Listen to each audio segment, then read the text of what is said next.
Hello everybody, I'm Jim Masters. Welcome to CUTV News, where we celebrate and showcase some of the most amazing people around the world who are doing incredible things to make our world a better place.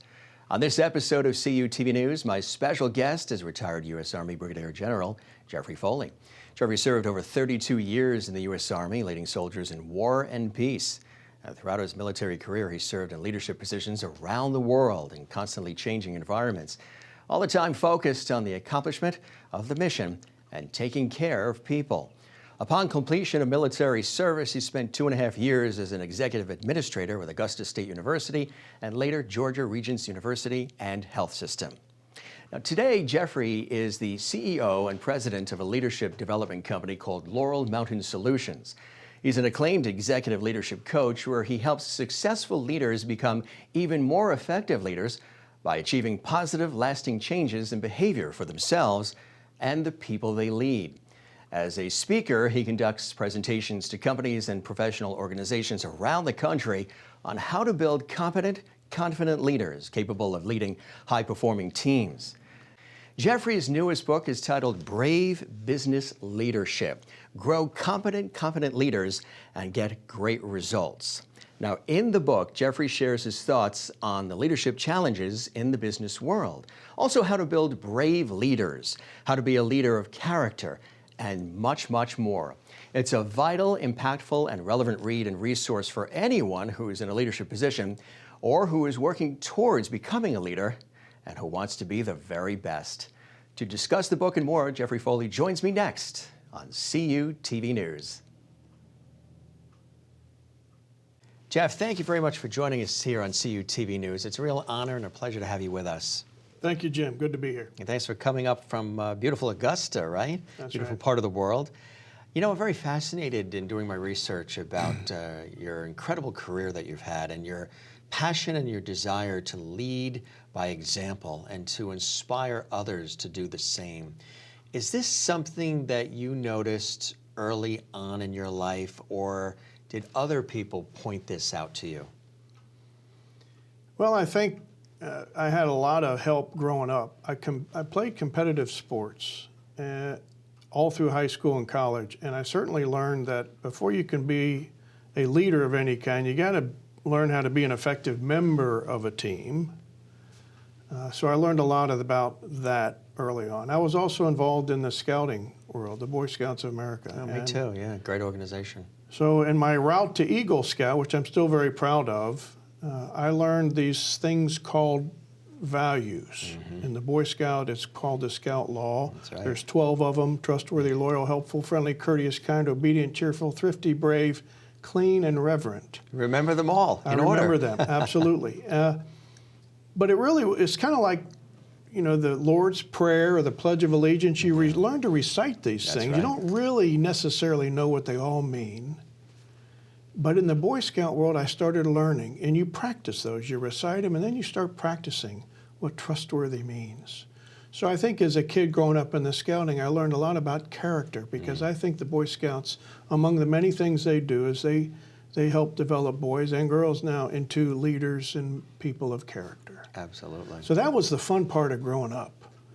And my dad, I think I was always admired my dad. My dad was a captain in World War II. He landed on the beaches of Normandy during that war. He got out of the service after the war.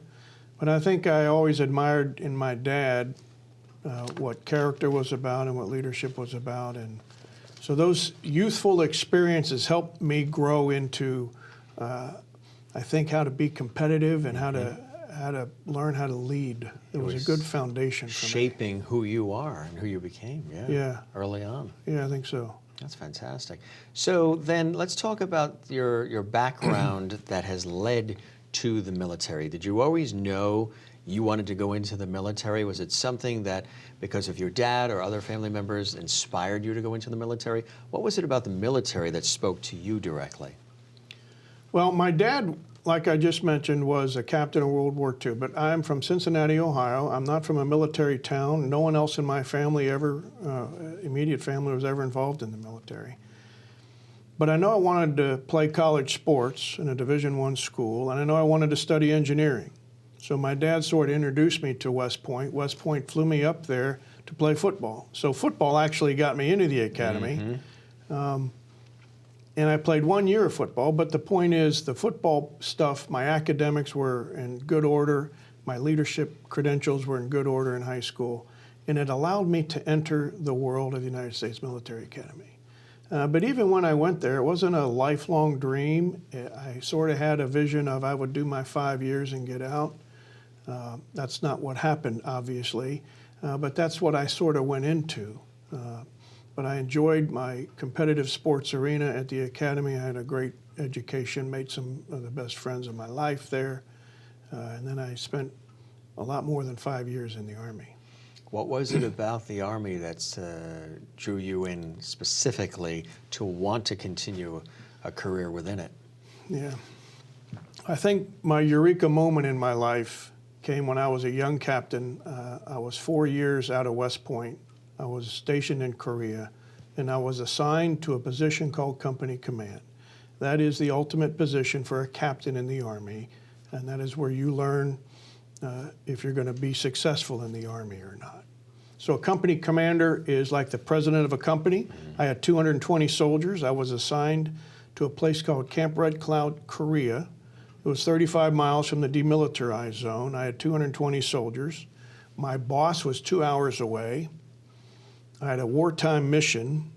I was assigned to this organization, and I immediately had to figure out how to develop a trusting relationship with those soldiers who worked for me and all of those that I worked for.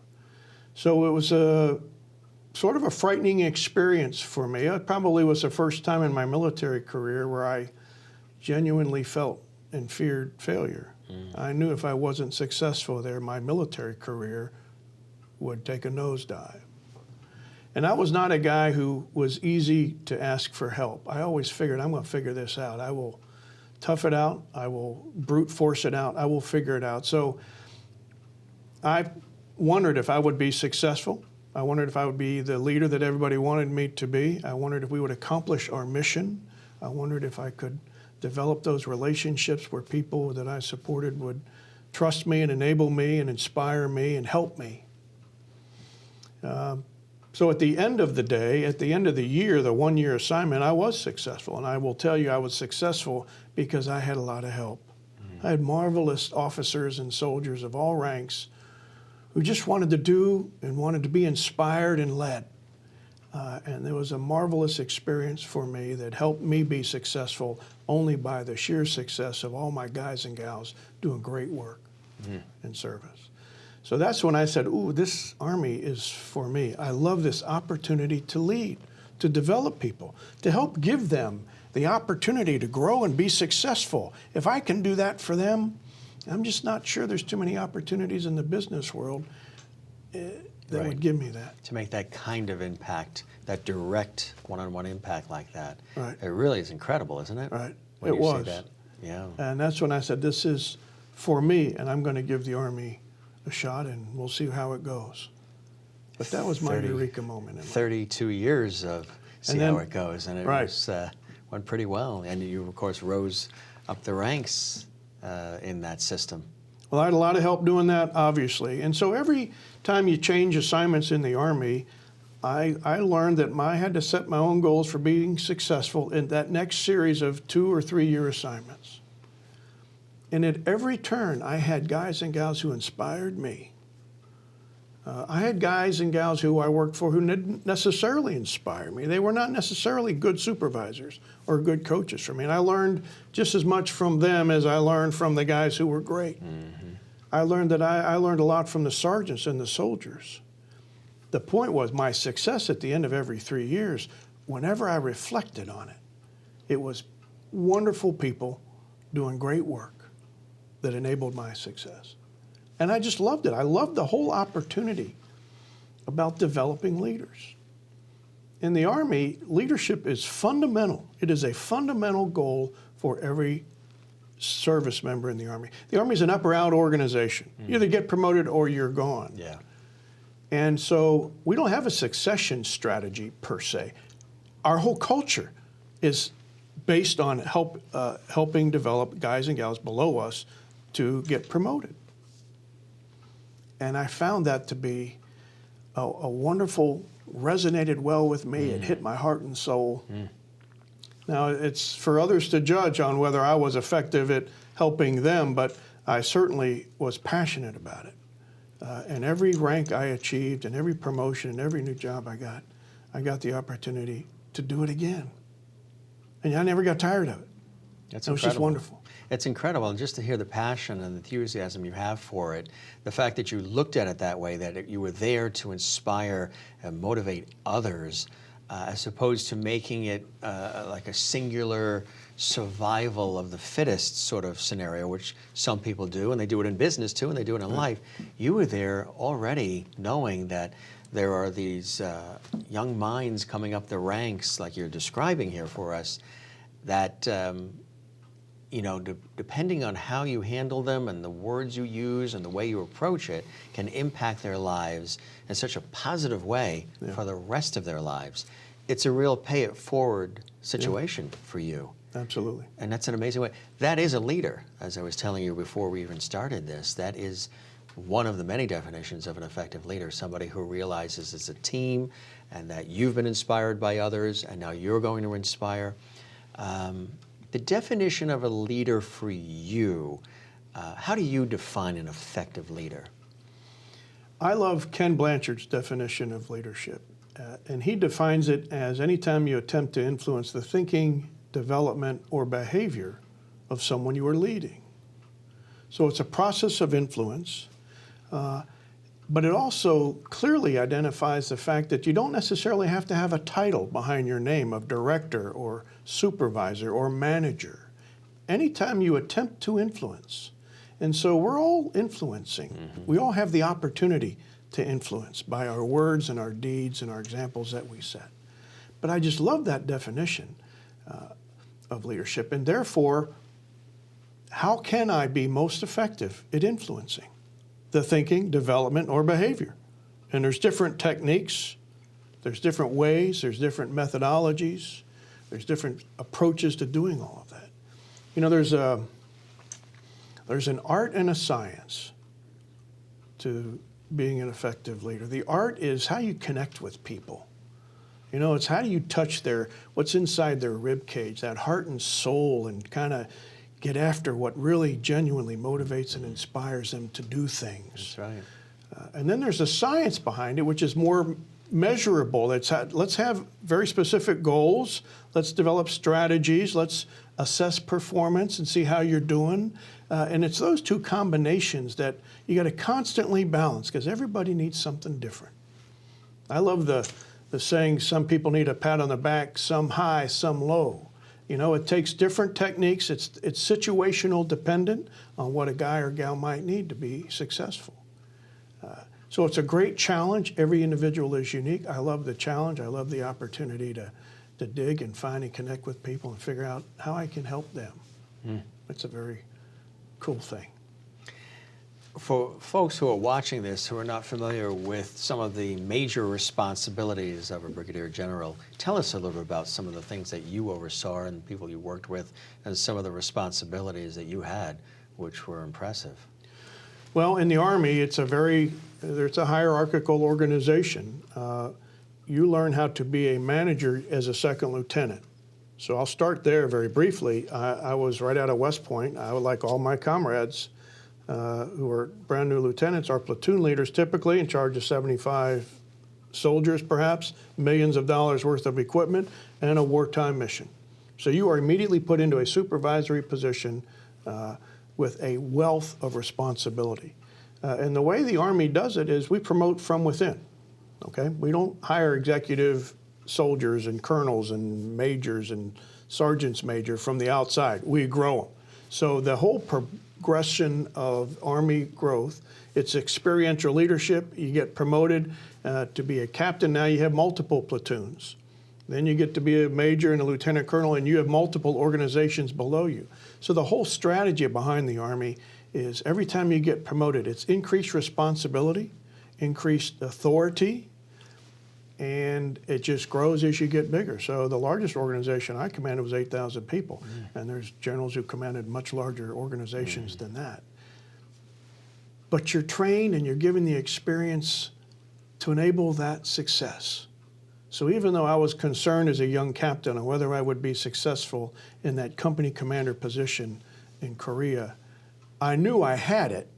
I knew I had some talents and skills and abilities and certainly some knowledge to be successful because I had been platoon leaders and I had done all that. There still was, it's a new job. The expectations were high. But that experiential learning that the Army gives you allows you to do that. So as an executive in the Army, I had to learn new skills. The other interesting thing about this World on Leadership is the Army is committed. They recognize that developing leaders is key and essential to accomplishing of the Army's mission to fight and win our nation's wars. It's fundamental to our mission. And because they recognize that, they invest a great deal of resources to help develop officers and soldiers and non-commissioned officers and train and educate them to be effective in every leadership and every promotion that they get. So we train soldiers to act and we educate soldiers to think.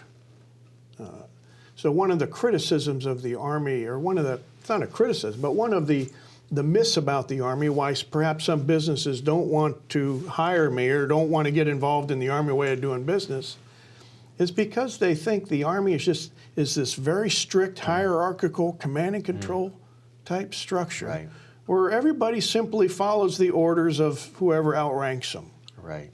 I will tell you, in times of war, when lives are on the line, when risks are high, time is of the essence. That will be the decision, and that will be the place, and that's where a disciplined force comes into play. You need that, right? Absolutely. But for the vast majority of time, nothing could be further from the truth. And that's why we spend so much time educating and training soldiers of all ranks so that we can effectively delegate responsibility and the authority to make decisions. If we're going to be adaptable on the battlefield and be able to evolve to changing conditions, we got to empower and ensure that they are capable at the lowest level possible to make those sorts of decisions.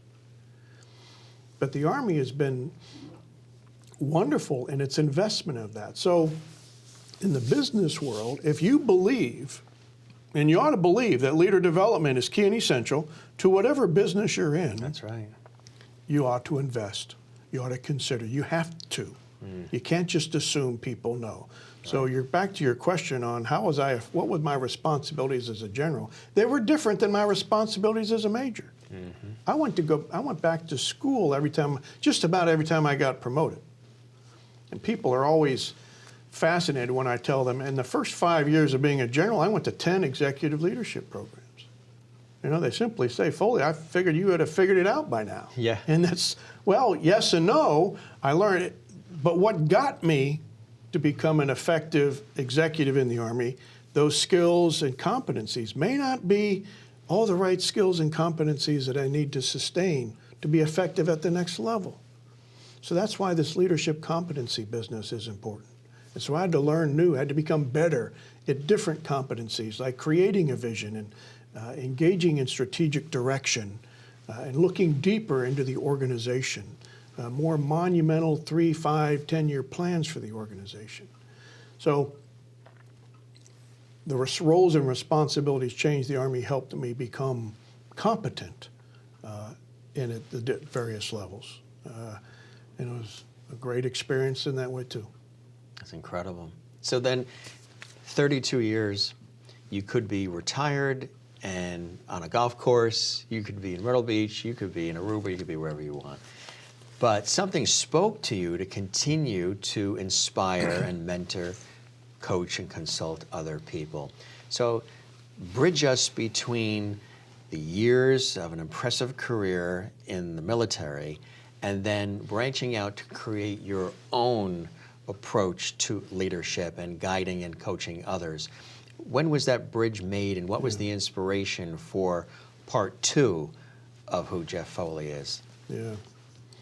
Well, it was June of 2010 when a Army chaplain gave me the book Halftime, written by Bob Buford, a big Texas businessman and longtime associate of Peter Drucker.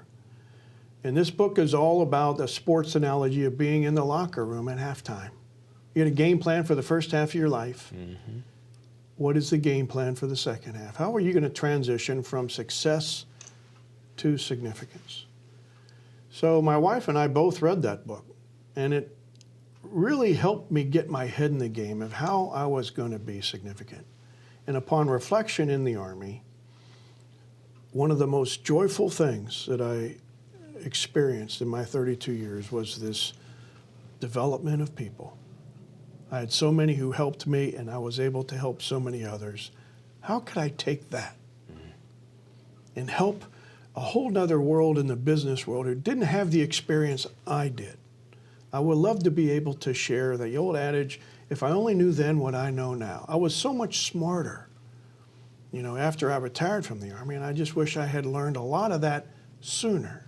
How can I help that cause?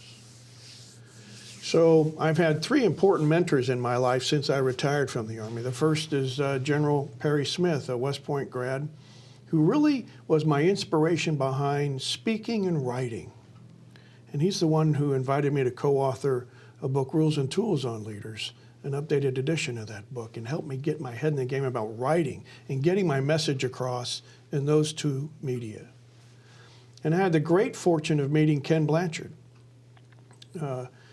when I was asked to become a member of his nonprofit board, all about focusing leadership in the faith-based world. And Ken was my inspiration about how to learn how to teach leadership.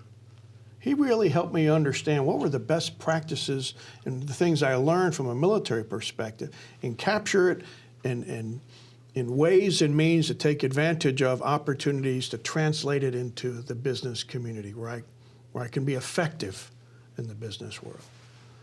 And then my third mentor was Marshall Goldsmith.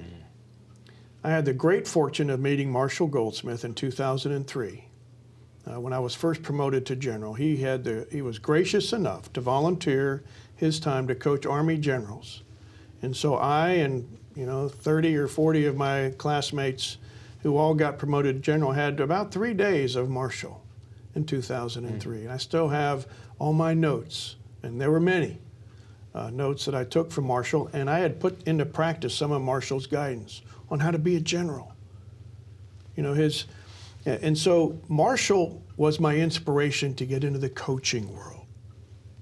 I knew, and others had shared with me, the fact that I was a successful executive in the Army and to some degree a little bit in the corporate and healthcare world. Right. It was a nice match for me to go into the executive coaching world, where I could take advantage of Marshall's wonderful stakeholder centered coaching methodology, which I love, which is unique and I love, and combine that with my own experience in sharing my own leadership lessons. So all that happened over the course of several years before I finally decided to start my own leadership company, focused on those sorts of things, helping others grow. And that was the foundation for the creation of Loral Mountain Solutions, right? Right. So when you created the company, what was your vision, your mission? What did you want to bring to the table, perhaps, that maybe didn't exist before? Taking, of course, nuggets from those that you've learned from, Marshall Goldsmith, who we've been blessed to have here in the studio. I had the opportunity to interview Marshall here on CUTV News, and he is a fascinating and an incredible individual. Yep. You've had the opportunity to work with Ken Blanchard. I mean, a multitude of fantastic, well-known, accomplished people in the realm and world of executive leadership coaching. So when you decided to create Loral Mountain Solutions, tell us what your plan was for the company. Well, first of all, I knew I wanted to get into this leadership world. I was not quite sure how I was going to go about it. I ended up becoming certified and involved in a number of leadership opportunities and in other companies, partnerships with others. And I got to be like a mile wide and an inch deep. And I knew I had to focus. Yeah. I knew I couldn't continue that. Yeah. I loved it all, but I couldn't continue that. Where is my expertise most beneficial? Where could I provide the most return on investment for me? Where could I impact the most people in the most positive way? And so over time, is where I got into my core competency, really, of being a leadership coach. And that is what I do today more than anything else. And I love it. I've had great success at it, and it's been a joy. I'm returning to the joy because in the coaching world, where I have year-long engagements, I watch people change. I help them change. I am a facilitator. I am a coach. I am a partner with my clients. And we agree together we're going to change. And over the course of the year, you can see it and you can feel it. And you see how the individual, the client, the partner has changed his life and changed his organization. And you see other people modeling their behavior, and you can see the second and third order effects of this, and it is fascinating for me. And so that took some time to figure out how I was going to do that. But that is my main gig right now, is helping through the coaching of individuals one-on-one, and it's going to soon turn into coaching one-on executive teams, bring the team approach into it, because people are so fascinated and so enjoy what they've learned. They're asking me, let's take it to the next level. Let's take it to the team. You know what I think is fascinating, Jeff, and when we went to dinner last night for our dinner meeting, preparing for today's interview, is I hear it in your voice, I see it in your eyes, is this true, authentic, organic passion and this joy that you get. You get so stoked and excited about the fact that you have this opportunity, this unique opportunity and position to coach and help people change their lives for the better. I think you get as much thrill out of the results as they do out of the results as well, don't you? Yes, yeah, absolutely. And that's where the significance comes into play. Absolutely. And that's what it's all about. So you've created the company, and who is your client? Is there a particular demographic, or can it be anybody? There's no particular demographic. I'm working in the home improvement industry. I worked in the automobile industry. I'm engaged significantly now in the healthcare industry. And it's clearly one pattern that I have seen in all of those so far, and others, is these leaders have never had anything. They've never had any leadership development opportunities, leadership development education. And so I'm filling a gap that they wish they would have had long ago. Yeah. So it's an easy fit. If they want it, I can help that cause. What is your definition, as somebody who's played this role in so many different venues and aspects of life, and now you're coaching others how to do it effectively? What is the Jeff Foley definition of a truly effective leader? One who is able to discover the gifts of others and help them be successful in whatever passion, whatever way they can. I've always thought that, good leaders find out what they're good at. The great leaders discover what others are good at. I had a high school football coach I was a running back as a freshman in high school, and I loved being a running back, and I thought I was going to be a great running back. And after my freshman year, the varsity football coach came to me and said, "Jeff, I'm going to make you an all-star quarterback." And my response was, "Okay, coach, whatever you say." But in my own mind was, I don't want to be a quarterback. I want to be a running back. So I was disappointed, but I was going to do whatever the coach wanted. And as it turns out, of course, it was a great decision. I turned out to be a pretty good quarterback. It helped me get recruited to play quarterback at Army. And as it turns out, we had a lot of other running backs who were bigger and faster than me. And he saw that. I didn't see it. He saw it. And we became a championship football team when I was a quarterback, and we had other guys doing running back. Right. And it's a great example of he knew. I didn't realize it till long after that, of finding the gift. So one of the great opportunities that we have if we're managing others is, what is it? And you got to stay connected with your people to understand that. And that's where the art of all of this comes in. If you get to know your people and you get to care about your people are always more interested in knowing that you care than caring how much you know. Right. That's a great old adage that is absolutely truthful. So as a great leader, I would say, find ways to discover the best things about your people and help them be successful at achieving that. Do you find sometimes people confuse the definition and role of a leader? Leader to them means I'm in charge, I'm the boss, my way or the highway, and they don't incorporate everything you just said, which is fostering the improvements and success of other people and impacting in a positive way other people, helping lift other people and guide them. Sometimes when they hear that they are now the leader, they become the boss, the one that's the dictator sometimes as well. Right. Have you come across that? Oh, a million times. The Army has a lot of those kind of guys. So my experience there, I saw a lot of that. And in the corporate world, in the business world, in the higher education world, I've seen it just about everywhere I go, and I think everybody has too. But when people are put into positions of leadership, they typically have to understand what it is that they're supposed to accomplish, and they go about it in any way that they know how to do it. If they're getting paid or they're getting measured or their performance is based on the results, that spreadsheet, that end of month, end of quarter spreadsheet, if that's the only way they're getting measured, then they will do whatever it takes to accomplish that number, that performance objective. What is just as important is how you go about doing it. It's not just the question of what you must accomplish, it is how are you going to go about doing that. And that's where this whole concept of core values come into place for any organization. Now the Army's been after this leadership development stuff for over 240 some odd years. The United States Army's older than the United States of America. Mm-hmm. So we've been at it for a while. Yeah. And it's a great laboratory on how to learn how to develop leaders.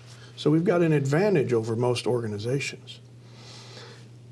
And we're constantly learning. And so in 1996, the Army suffered some serious leadership challenges in officers and in NCOs in the treatment of soldiers and some other things.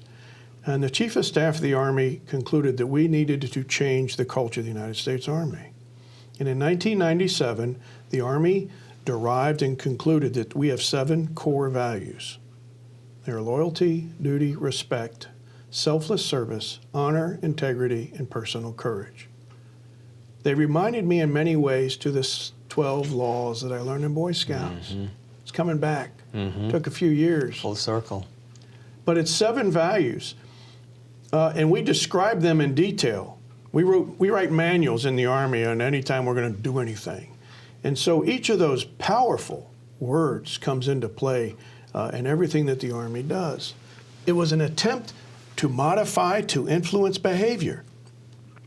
We want to accomplish the mission, but we want to do it morally and ethically and inspire people to achieve that. It was the how are we going to go about doing that. And the great thing about the Army is when they're serious about something, they go full guns. So we had chain teaching throughout the United States of America and the world for every Army soldier, every Army organization everywhere. Had to learn about all this in 1 year. It was integrated into every leader development program in every organization throughout the world from the United States Army. And the blunt instrument that the Army likes to use, which is a very effective way to reinforce, is we put it on report cards. Mm. Our annual performance appraisal in 1997 included 7 values with a yes or no box for the supervisor to check. Mm. And if you ever got a no box checked on your report card, on your annual performance appraisal, it was not a good thing. Mm. It's a black mark, it's a red flag, it is a signal that you may not compete well for promotion. It is a very serious thing. Now, it wasn't designed to help punish people. Right. It was designed to help have a conversation. During those quarterly counseling sessions, those monthly counseling sessions when you would have a supervisor and a direct report, it was designed to have a discussion what those words mean. And if there was any possibility of someone in the margins, someone not necessarily living the values, that's the time to make a course correction. So that at the end of the year when you got your report card, you had all yeses. Mm. But it was a conversation, it was a reinforcer to help bring to life the visibility, to bring to life these values. a monumental change to our Army culture. And they still exist today. The values are still alive and well. They're everywhere.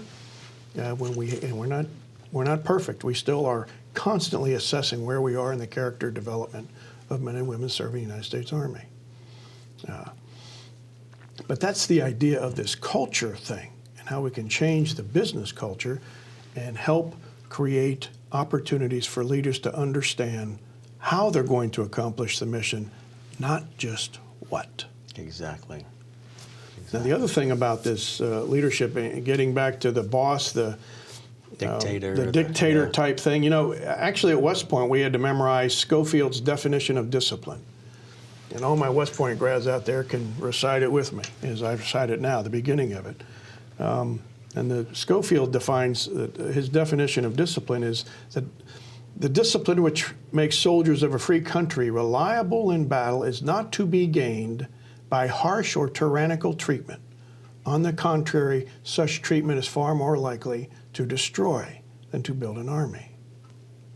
So we memorize that at West Point. We really don't, you know, again, we memorize it because we have to memorize it, right. But we really don't necessarily understand what all that means until we get out there. And apply it, right.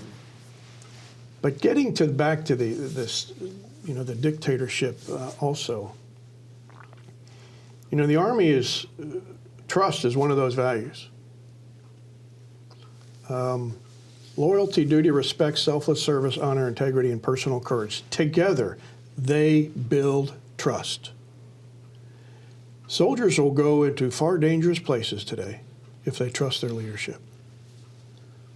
And the leaders have to trust their soldiers. And you have to build that camaraderie, that esprit de corps. That is, when you volunteer to serve, if you're in my foxhole, I'm going to do everything I can to protect you, and I trust you're going to do everything you can to fight and die for me if the thing calls for. So it's unique about the Army. But the point is, if you have these core values, they can help define your culture.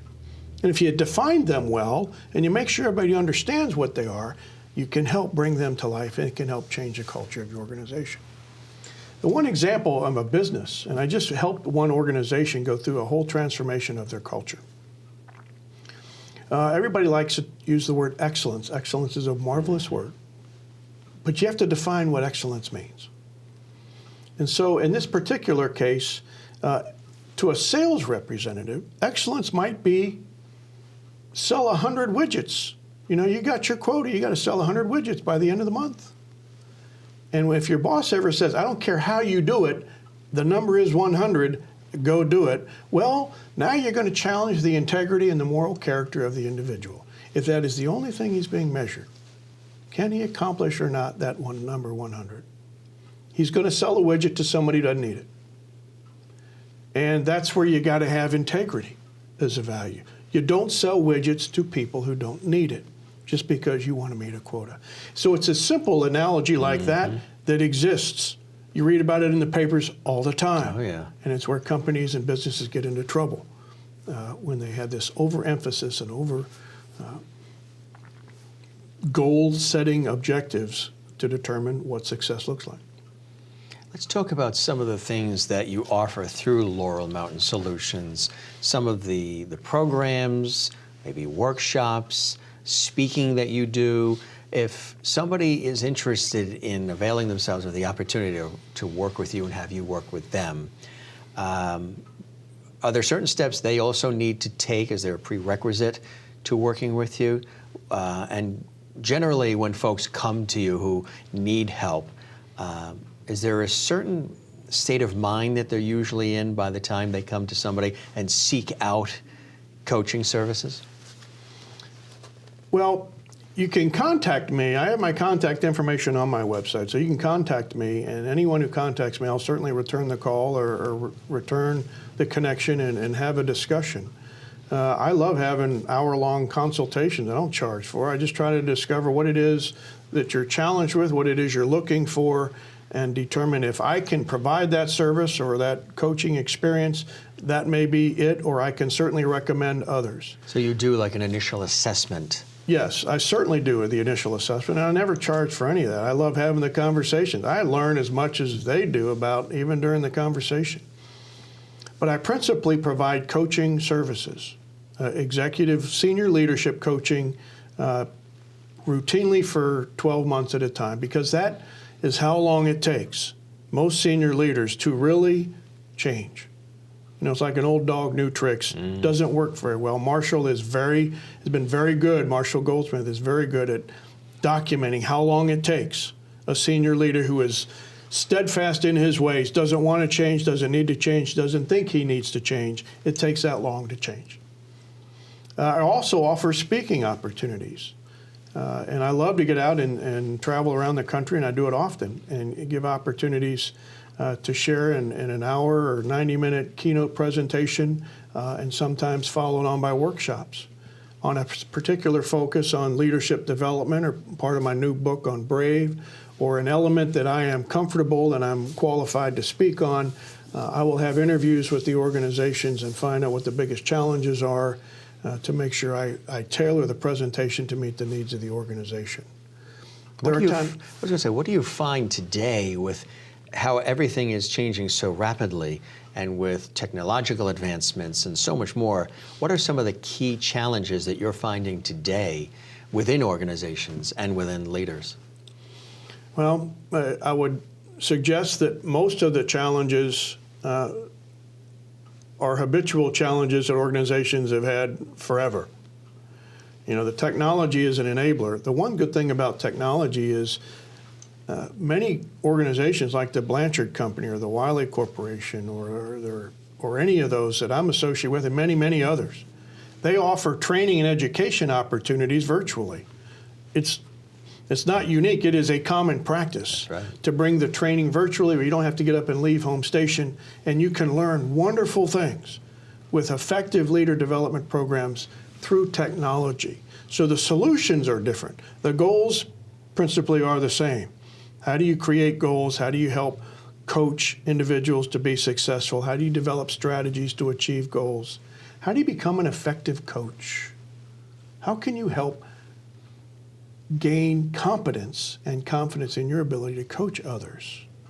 Most people don't even know that they need that. They don't even know what they're missing. In the Army, all this has become second nature to us because we do it, we live it. It is part of our culture. When you leave the Army and you go spend time in the business world, it's often a glaring gap in there because they just have never invested in it. They don't know what they're missing. They don't know where or how to go. So when I get calls like that, it's like, let's talk about what it is that you need, and let's help get after fundamentals of leadership development that you need. What are some of the biggest mistakes that you see leaders do? Do they not listen? Do they not engage? Do they not perhaps have the staff and the team members feel like their contributions are important? I think all of that. All of the above. It's interesting. You know, listening is perhaps the most important skill that leaders at all levels have to do, but especially as you grow and move up the chain in your business world. Perry Smith, my longtime mentor and coach, calls the ability to listen squinting with your ears. And I really love that analogy because as we grow and we are smarter, we have a tendency to listen less. Mm-hmm. Most of us around the meeting table are always thinking about the next thing we got to contribute and not listening to a word that's being said around the others. As senior leaders, we often struggle with not telling others how smart we are all the time. Right. And I struggle with that. It was not an easy thing to do. But if you're going to help develop others, you got to be able to listen. And listening directly impacts respect, camaraderie, teamwork, trust, all of that. But also, another great leadership behavior that I come across is effective delegation. If you're going to delegate effectively to your executive team or to the next level down, whatever it is, delegation by itself isn't necessarily good. If you delegate a task with responsibility and authority to a guy or gal who is not capable, is not competent, or doesn't care, is not committed to the task, it can be a disaster for an organization. So another behavior is effective delegation. finding out what a guy or gal's ability to do and whether they're committed to that, and then providing them the resources. Engaging in conflict probably is the next big one. As we grow, some have no problem. Some engage conflict too drastically and instantly become non-trusted by the members. They scare everybody off. They create this fear, this toxic environment. But others don't know how to. They're either afraid of becoming the bad guy by holding someone accountable, or they fear their own reputation might be at stake. Lots of reasons why people don't do that. But confronting those who are underperforming is simply not an easy task for most people to get after. And there are ways and means that you can do that gracefully. But the key is, in those underperforming situations, everybody's watching. Mm-hmm. Everybody's watching how the leader responds.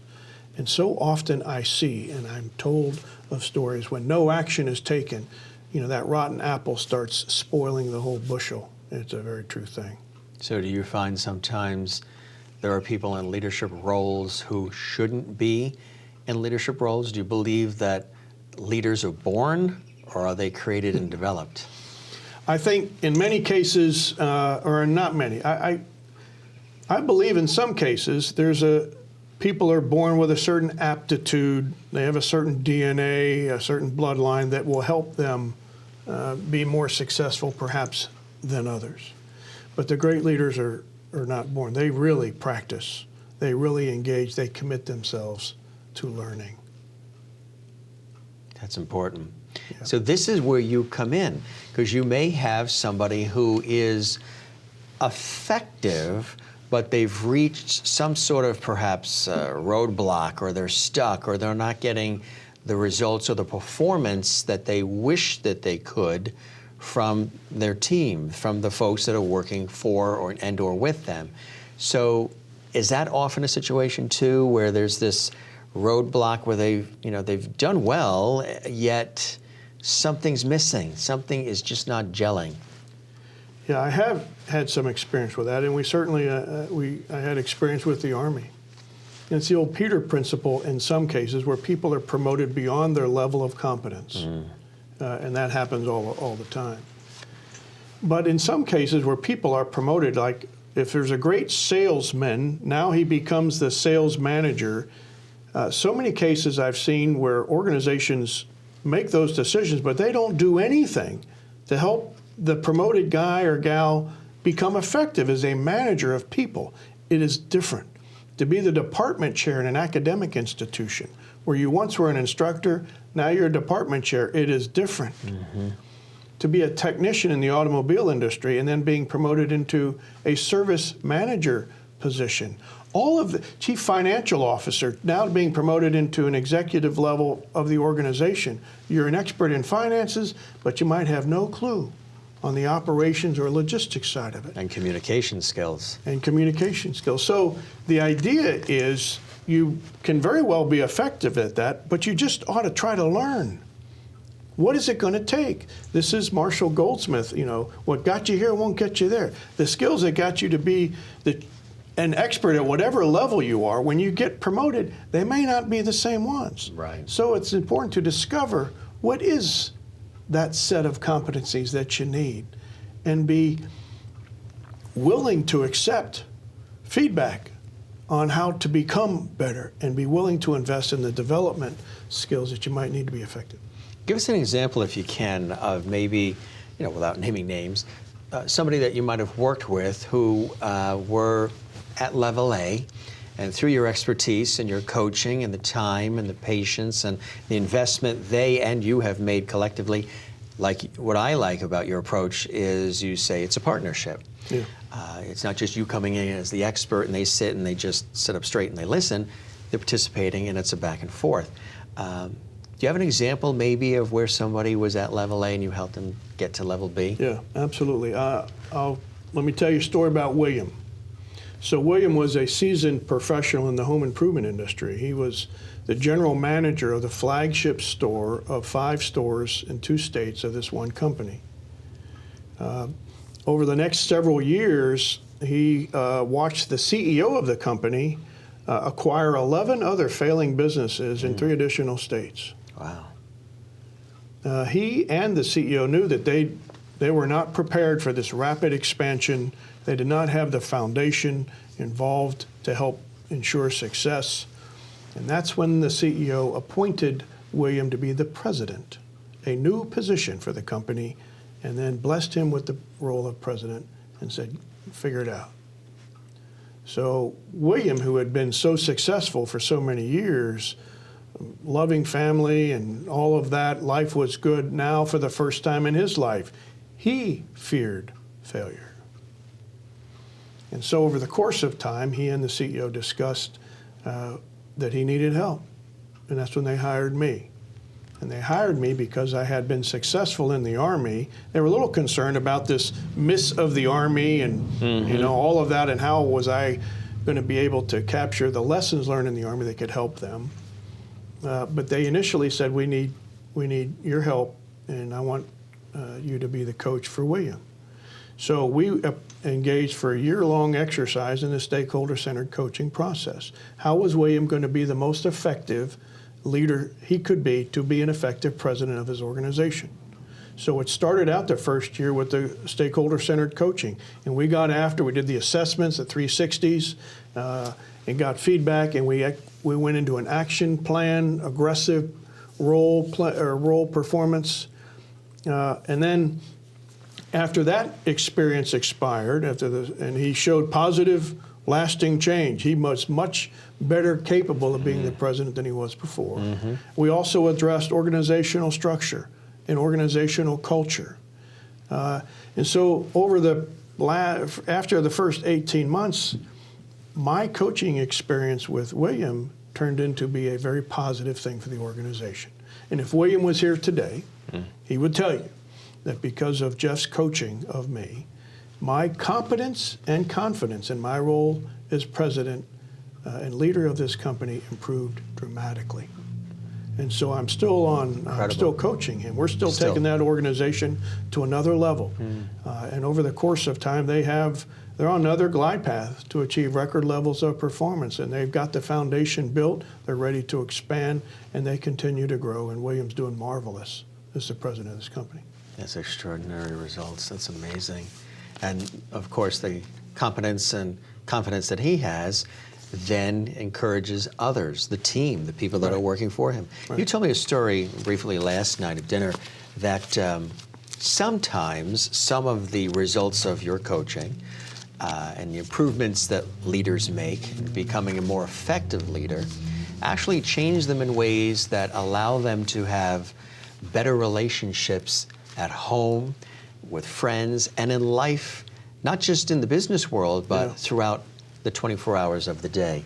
Tell us a little bit about the particular individual that you were telling me about that wasn't necessarily the best listener and always had to have the last word, and how you were able to work with somebody like that who didn't even let you get a word in edgewise. Right. Well, this was another client of mine, a world-renowned surgeon, chief of surgery of a major medical center. He hired me. He knew he had a challenge, that he created environments in his organization that were somewhat aggressive. He used to dominate meetings. He used to not allow others to participate. He was very aggressive. He called people out in public forum, and he knew this challenge in his own behavior. He knew it when he was doing it, and he couldn't stop himself. He really needed help, and he invited me into his world. In our first couple of meetings, he said, I don't know if I can change. He was very sincere. He goes, this is what has made me successful to where I am today. I just don't know if I can do it. And so we discussed that, and I said, listen, I'm a partner with you. I want to help this cause, and I believe you can change. And change has happened for him. To this day, he would tell you that the investment in Jeff Foley as my coach is the best thing that's ever happened in his professional career.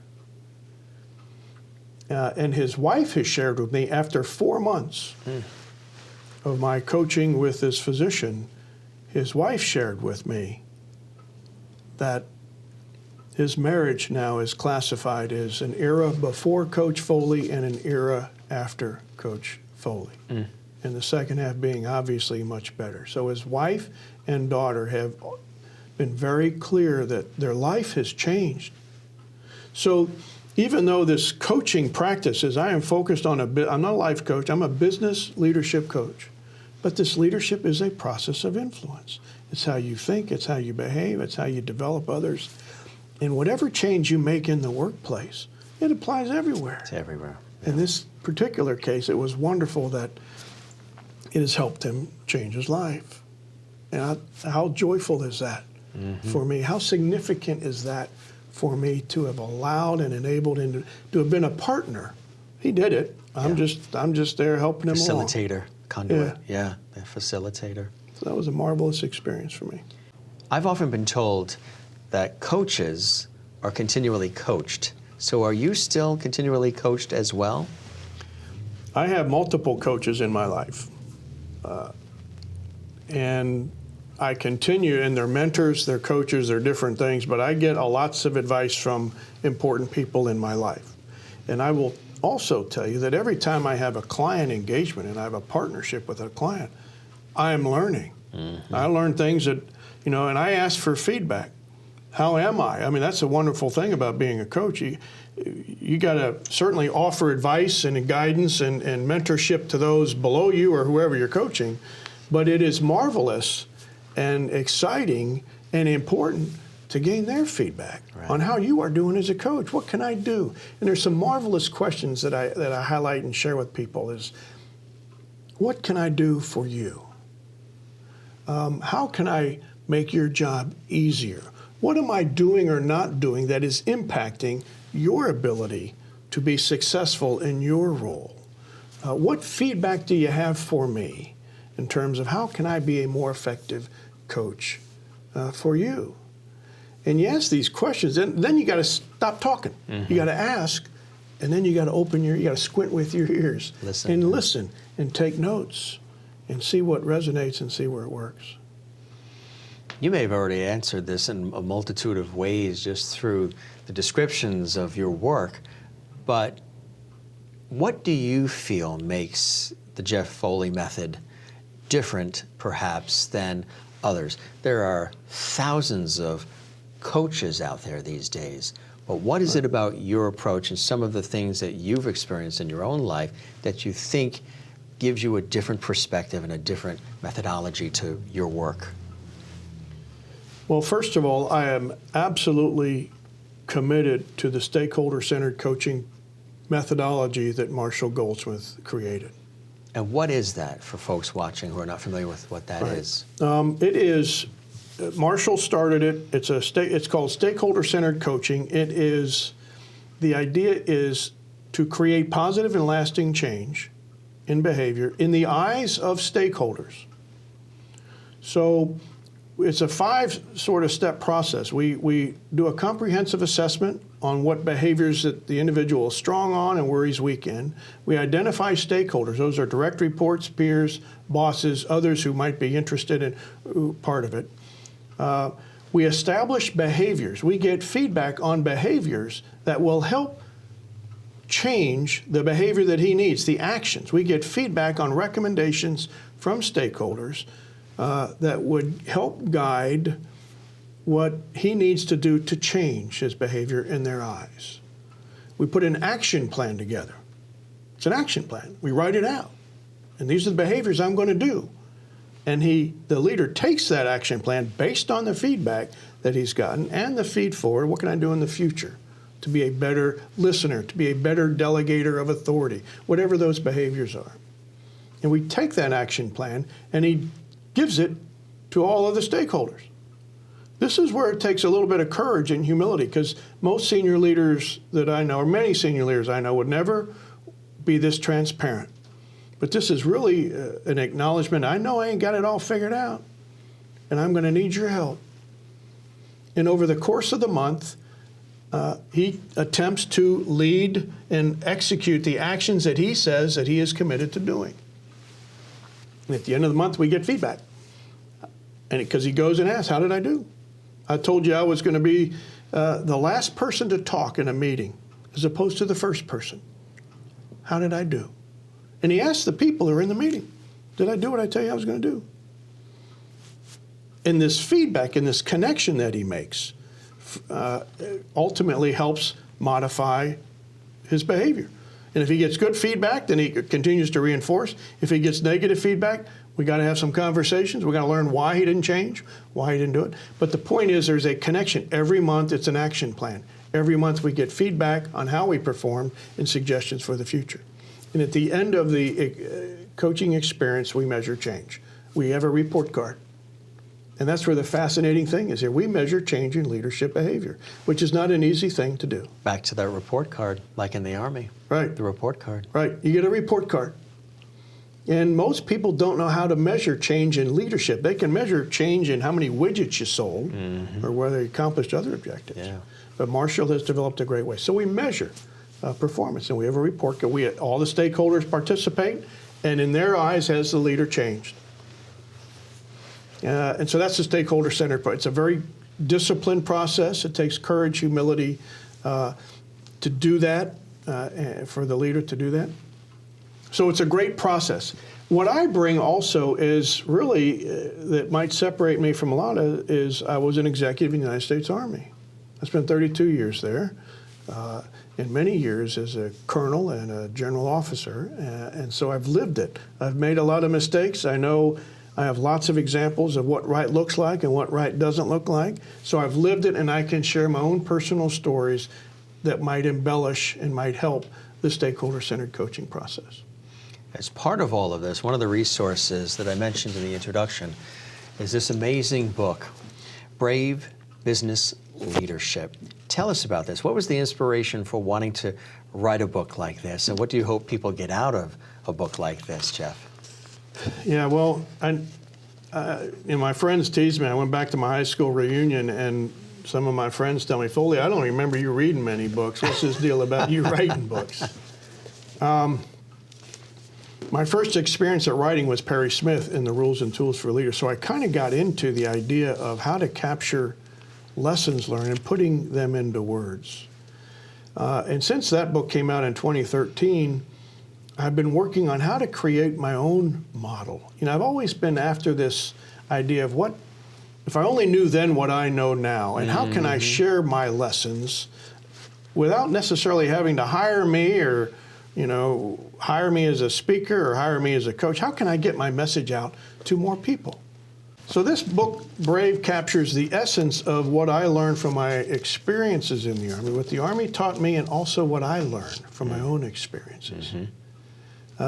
It also incorporates some best practices that I learned from the Ken Blanchard companies and the Marshall Goldsmiths of the world to help bring out and exemplify what right looks like. And I capture that and integrate that into my own methodology. You talk in Chapter 1 about leadership challenges in the business world. Tell us a little bit about that. What are some of those challenges? Yeah, well, I think one of the most prominent ones is how do you attract and retain top talent? That comes up everywhere I go. That's what people want me to answer. And the key there is if your what separates your organization from every other like organization around? Because in this free market society, competition is everywhere. And most people have the same products, the same services. They might have the same pay and benefits that everybody else might have. And everybody's looking at the same resource pool for people. So what is it that separates you? What is it that's going to attract people to come work for you? And ultimately that goes back to how a company manages and develops and supports their people and the development of those people. That is what will really separate those. So how do you put a leader development program? How do you engage in a culture where we care about you, we want to support you, we want to get you promoted, we want you to be successful? How do you capture that in your organization? That's another challenge. The whole leadership development world constantly comes up. I get asked all the time, wherever I speak, how can I become a better leader? And it's wonderful when people ask me that because I got some answers for them. But it's disappointing in the fact that they're asking me, that their organization obviously is not living up to what they could do. So the whole development of leaders. How do you train and develop the first line supervisors. Where do you go? How do you do that? What about the executive leadership team? What is it they need to know? How do you do that? How do you coach? How do you develop? What program do you put in place? So those are all sort of capture the essence of what I get asked to talk about. You have something called, and you talk about it, discussing Chapter 2, the BRAVE methodology. What is that? So brave, I love the word brave. I think of the national anthem, home of the brave. It takes courage and bravery to join the uniformed services of the United States military. So brave means something to me, and it takes bravery and courage to be a leader. Because a leader has to hold people accountable. It has to have vision. It requires additional time, energy, and resources, and love and passion to be an effective leader. Absolutely. And so it takes some bravery to be able to do that. So the word brave is wonderful. The components of the BRAVE model of what I've been working on for the last 5 years, actually, and I'm taking those best practices that I've learned. And so B is be a leader of character. That goes right back to values and the creating a culture, a value-based culture, what the Army is now and what I learned from the Scouts and everything else. R is reveal and reinforce leader competencies. Most people just assume that everybody knows what competencies are required at various levels. They take no action to define or refine what those. You got to bring them to life. What are they? And then once you find out and discover what the most important competencies are, you got to go after doing something about it, which leads to A is attack with a leader development program. You got to do your own assessment of what does the company need, what competencies are important, and how are you going to develop and refine and teach and educate people to be competent in the competencies they need to be involved in. V is value coaching excellence. And I think more important than anything else in this book, the most valuable way you're going to learn to become a better leader is if you have a good coach. And so becoming a coach, an effective coach, in refining the art and science of connecting and creating the ability for people to grow, identifying goals and strategies and holding people accountable and helping them be successful. That coaching element is the most powerful chapter in the book. And then E is embrace trusted relationships. So it's all about trust. All those first 4 lead up to trust, but I also offer some thoughts in that chapter how important trust is and how are some ways to achieve it that you might not think of. Right. So the BRAVE is great. And in the appendices, I have tools. I have tools that you can take that book and put immediate to use, tools and techniques that any reader can take and put into immediate use upon returning to their world and putting them into practice.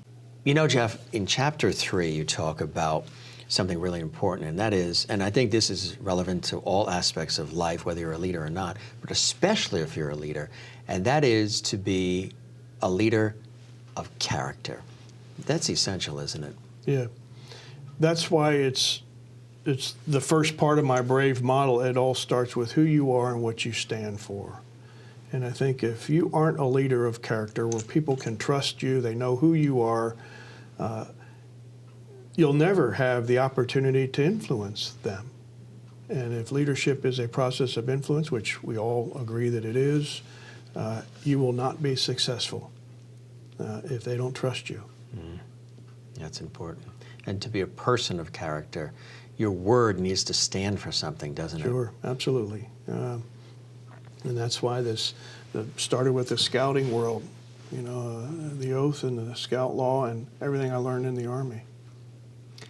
The other thing, too, that is important, and in Chapter 7, you talk about embracing trusted relationships. How do you define that?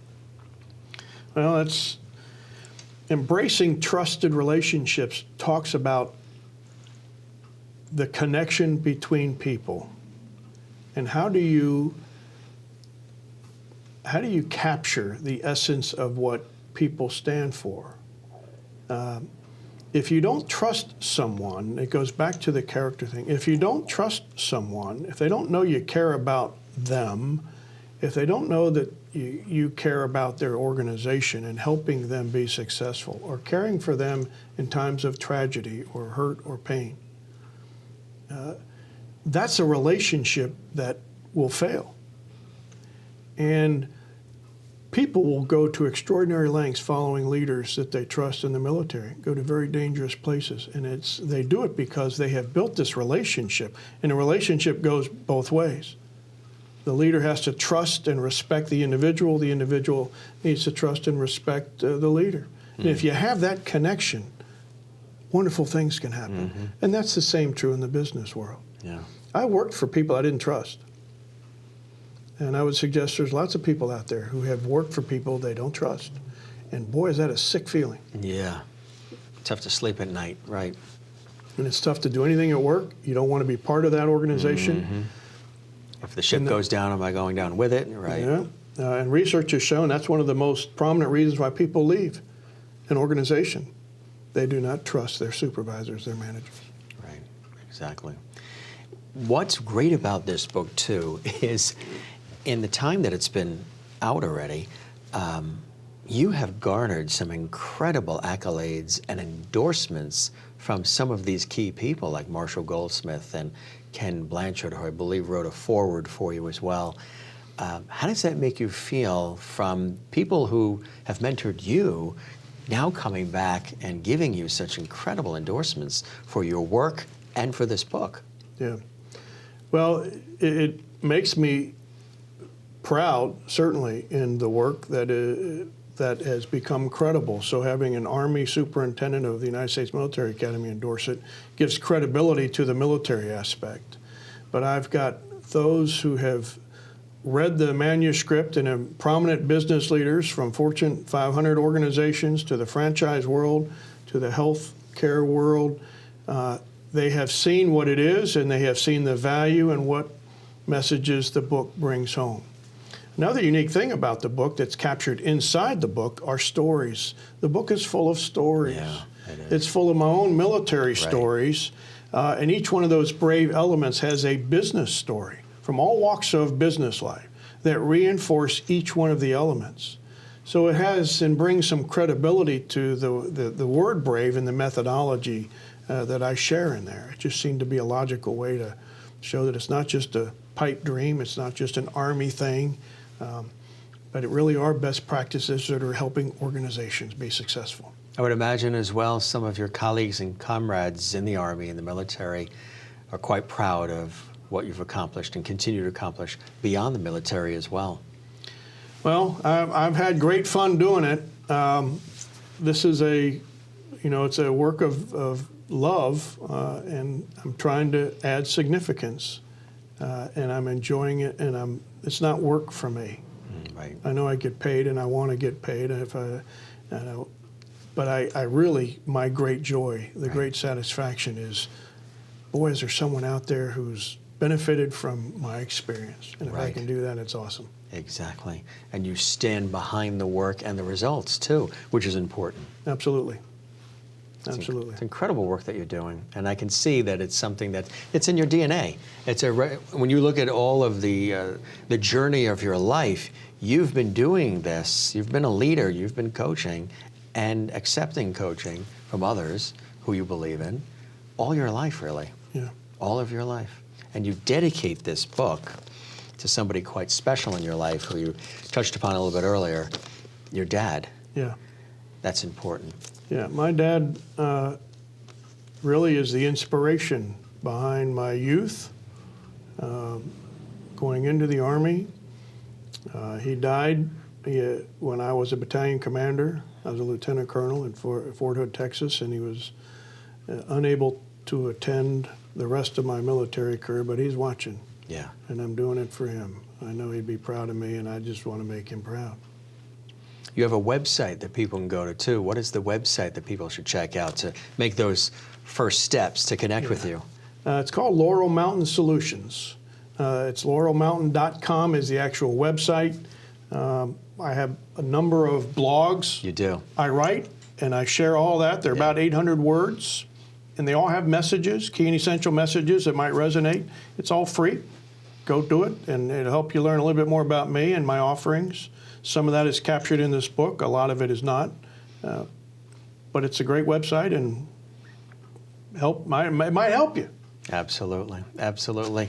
Thanks for all of your service to the country and for all of us, and your continued service to those that you're impacting in such a beautiful and meaningful way with Loral Mountain Solutions. Congratulations on the book. I know there's more to come. You have just begun.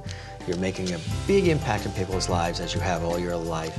And it really is a joy and a pleasure and honor to have met you and to interview you here on CUTV News. We appreciate you being with us. Thank you, Jim. I was honored to be here as well. Again, if you'd like to learn more and connect with our very special guest, Jeff Foley and Loral Mountain Solutions, go to laurelmountain.com. Again, the name of the book is Brave Business Leadership, Grow Competent Leaders, and Get Great Results by author Jeff Foley. We hope you enjoyed this episode of CUTV News. For all of us here, I'm Jim Masters, thanking you for your time.